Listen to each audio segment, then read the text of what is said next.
আজ বৌদ্ধ ধর্মাবলম্বীদের প্রধান ধর্মীয় উৎসব বুদ্ধ পূর্ণিমা। জগতের সকল প্রাণী সুখী হোক এই অহিংস বাণীর প্রচারক গৌতম বুদ্ধের আবির্ভাব, বোধিপ্রাপ্তি আর মহাপরিনির্বাণকে স্মরণ করেন বৌদ্ধ ধর্মানুসারীরা। দিনব্যাপী চলছে পূজা, শিলগ্রহণ, প্রার্থনা, পিণ্ডদানের মতো আনুষ্ঠানিকতা। স্টে সেফের ডাবল লেয়ার প্রোটেকশনই পিরিয়ডের হেভি ফ্লোর দিনগুলোতে আমাকে রাখে নিরাপদে। Stay safe.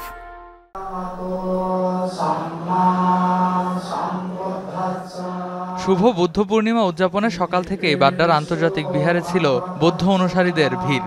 বোধিবৃক্ষের নিচে স্থাপিত ২৮টি বৌদ্ধ মূর্তিতে জল ও অন্ন অর্পণের মাধ্যমে শুরু হয় প্রার্থনা।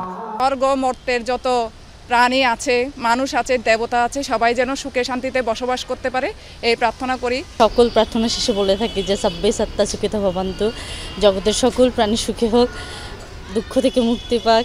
আনুষ্ঠানিক পূজা আর ভিক্ষু সংঘের পিণ্ডদান শুরু হয় সকাল 10টায়। পরে ধর্মীয় আলোচনা ও প্রার্থনায় অংশ নেন উপস্থিত সবাই। সারা বিশ্ব যেন শান্তি হয়, কারণ আমাদের ধর্মটাই হলো শান্তির ধর্ম। আমরা কোনো বিবাদে জড়াই না। জগতের যত মানুষ আছে সবার প্রতি আমি মৈত্রীময় শুভেচ্ছা জানাচ্ছি।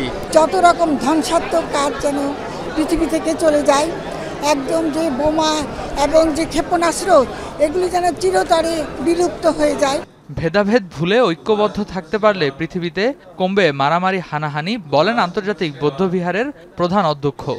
আজকে আমরা প্রার্থনা করব যেন সমবেত প্রার্থনার মাধ্যমে আমাদের বাংলাদেশ নয় সারা পৃথিবীর মানুষ যেন সুখী হতে পারে।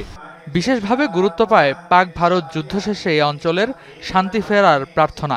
এরপরই সাধু স্লোগানে একাত্ম হন ভক্ত অনুসারীরা।